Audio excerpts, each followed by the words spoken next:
सुबह के नर्म उजाले में जब सूरज की किरणें आहिस्ता आहिस्ता पर्दों के बीच से झांकने लगी, रुखसार आंखें मलती हुई जाग उठी। छत के पंखे की मध्यम आवाज, किचन से बर्तनों की खनक और माँ की मसरूफ चाल की आवाजें उसके कानों में गूंजने लगी। रुखसार अभी नन्ही सी थी, मगर दिल की गहराइयों में बहुत सी बातें समझने लगी थी।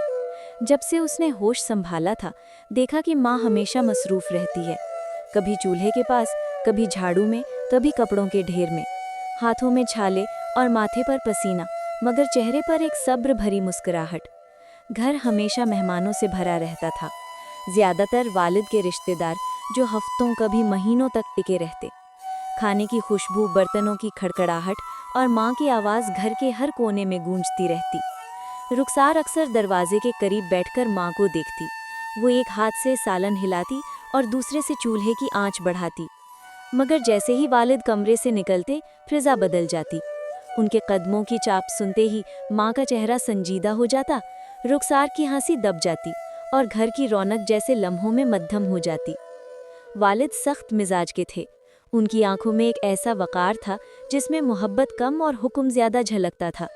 रुखसार के लिए उनकी मौजूदगी एक खामोश खौफ बन गई थी। वो कोशिश करती कि उनके सामने कम बोले, कम हंसे और हमेशा मोहतात रहे। अक्सर जब वो ऊंची आवाज में बोलते, रुखसार अपने दुपट्टे के पल्लू से आंखें पोंछ लेती। एक शाम जब सूरज ढल रहा था, मेहमानों के लिए माँ सालन बना रही थी। रुखसार आहिस्ता से बोली, अम्मी, आप थक गई होंगी, मैं कुछ मदद कर दूं? माँ ने प्यार से मुस्कुराकर कहा, नहीं बेटी, तुम बस पढ़ाई करो, एक दिन तुम पढ़ लिख कर मेरा सहारा बनोगी। रुखसार के दिल में माँ की बात जैसे नक्श हो गई। वो सोचने लगी, क्या एक दिन वो वाकई इतनी बड़ी हो जाएगी कि माँ को आराम दे सकेगी? क्या वो इस घर के सन्नाटे को तोड़ सकेगी? इसी रात जब सब सो गए, रुखसार आंगन में चुपचाप बैठी आसमान की तरफ देख रही थी। तारे जैसे उसके राज सुन रहे थे और वो अपने दिल में एक छोटा सा वादा कर रही थी कि वो एक दिन अपनी माँ को वो सुकून देगी जिसकी वो हकदार है। और यूं रुखसार की खामोश कहानी की पहली लहर दिल में जन्म ले चुकी थी। वक्त एक बहता दरिया था जिसने रुखसार के बचपन को आहिस्ता आहिस्ता अपने साथ बहा लिया। घर के वही पुराने दरो दीवार, वही सहन, वही बावर्ची खाने की खुशबू, मगर हालात जैसे दिन ब दिन बदलते जा रहे थे। रुखसार अब 13 बरस की हो चुकी थी।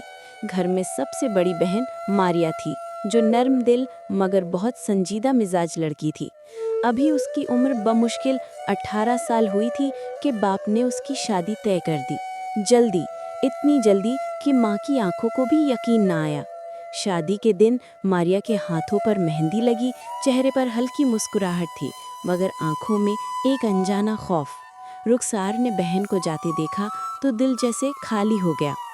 उस रात वो अपने बिस्तर पर चुपचाप लेटी रही। पहली बार उसे तन्हाई का मतलब समझ आया। अब घर में 3 भाई थे, शाहजेब, जुहेब और जफर। शाहजेब और जुहेब दोनों अभी जवानी की दहलीज पर थे, मगर बाप के हुक्म पर स्कूल छोड़कर कारोबार में हाथ बटाने लगे थे। सुबह सवेरे वो बाप के साथ निकलते, शाम ढले वापस आते। घर आते ही उनके कपड़ों में मिट्टी, चेहरों पर थकन और आंखों में जिम्मेदारियों का बोझ दिखाई देता।